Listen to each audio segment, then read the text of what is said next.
എന്താ ഞാനേ അമ്പലത്തിൽ പോയി ഗണപതിക്ക് ഒരു തേങ്ങ ഉടയ്ക്കാനിരിക്കുകയായിരുന്നു. നിങ്ങളുടെ വിളി വന്നിട്ട് പോകാന്ന് കരുതി. ഇവിടുന്ന് പോയ സന്തോഷം രണ്ടാളുടെ മുഖത്തില്ലല്ലോ. എന്തു പറ്റിയടാ? ചോദിക്കിങ്ങോട്ട് എന്തു പറ്റിയെന്ന്. എന്താടാ? ഒന്നും പറയണ്ടമ്മേ. ലോറി കാറിൽ തട്ടുന്ന സമയത്ത് കാറിനകത്ത് കണ്ണനില്ലായിരുന്നു. പിന്നെ ഐസിയു കിടക്കുന്നത് ആരാടാ? അത് വാമേട്ടന്റെ മോനാ, മേഘനാഥൻ. നീ എന്തൊക്കെയാടാ ഈ പറയുന്നത്? അയാൾക്ക് ആയുസ് ഒരുപാട് മുത്തശ്ശി. എന്നുവെച്ചാ മുത്തശ്ശി പറഞ്ഞതുപോലെ ആ അയ്യപ്പ വിഗ്രഹം അവള് കയ്യിൽ വച്ചിരിക്കുന്നിടത്തോളം കാലം നമ്മൾ ആഗ്രഹിക്കുന്ന ഒന്നും നടക്കില്ല. അത് ദിവ്യശക്തിയുള്ള അയ്യപ്പ വിഗ്രഹം തന്നെയാ.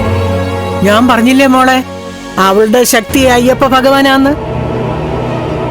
മീൻപിടുത്തക്കാര് വലയെറിയാനായിട്ടേ കായലിലും കടലിലും ഒക്കെ പോകുമ്പോഴാണ് അവരുടെ വലയിൽ ചില വിഗ്രഹങ്ങളൊക്കെ കുടുങ്ങുന്നത്. അങ്ങനെയുള്ള വിഗ്രഹങ്ങളുണ്ടല്ലോ പല ക്ഷേത്രങ്ങളിലും ഉണ്ട്. അതിനൊക്കെ ഭയങ്കര ശക്തിയാ. അതുപോലെ അവൾക്ക് വഴിയരികിൽ കിടന്ന് കിട്ടിയതാ അയ്യപ്പ വിഗ്രഹം. അത് നമ്മൾ കടയിൽ നിന്ന് വാങ്ങുന്ന സാധാ വിഗ്രഹം പോലെയല്ല. അവള് പോലും അറിയാതെ അവളുടെ കയ്യിൽ വന്ന ആ അയ്യപ്പ വിഗ്രഹമാ അവളുടെ സകല നേട്ടങ്ങൾക്കും കാരണം. എന്തൊക്കെ പറഞ്ഞാലും ശരി, ലക്ഷ്മിയുടെ കണ്ണീര് കണ്ടുകൊണ്ട് കമലേശ്വരത്തേക്ക് കയറി ചെല്ലാന്നുള്ള ആഗ്രഹം വെറും കിനാവായി പോയി മുത്തശ്ശി. അച്ഛനും ഉണ്ണിയേട്ടന്റെ അമ്മാവനും കൂടിയാ എല്ലാം പ്ലാൻ ചെയ്തത്. എന്നിട്ട് അവസാനം ആ കെണിയിലും മേഘേട്ടൻ തന്നെ വീണു. എടാ പ്രതാപ്, ഇത് വല്ലാത്തൊരു സംഭവമായി പോയല്ലോടാ. അതെ അമ്മേ, ഞാൻ പറഞ്ഞില്ലേ അവന്റെ ആയുസിന് നല്ല നീളവാ. അച്ഛനെ വിളിച്ച ദൈവങ്ങള് അവനെ അത്ര പെട്ടെന്ന് വിളിക്കില്ലെന്നാ തോന്നുന്നേ.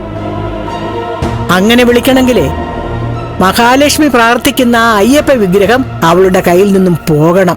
എങ്ങനെ പോരാ? കൊച്ചുമോളെ കൊണ്ടുപോയി ആറ്റിലെറിഞ്ഞില്ലേ? എന്നിട്ടത് നീന്തി കരക്കെടുത്തില്ലേ? അവളുടെ കയ്യിലെത്തില്ലേ?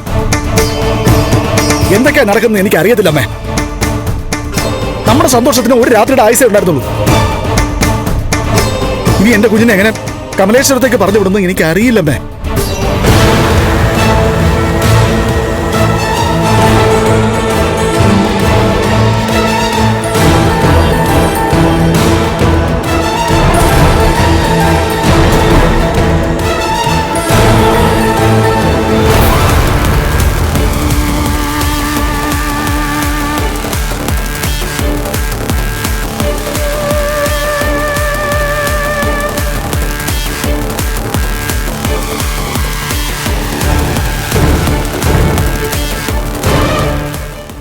ഫ്ലവേഴ്സ് സ്മാർട്ട് ഷോ ശനി ഞായർ ദിവസങ്ങളിൽ രാത്രി 9:30 ഫ്ലവേഴ്സിൽ.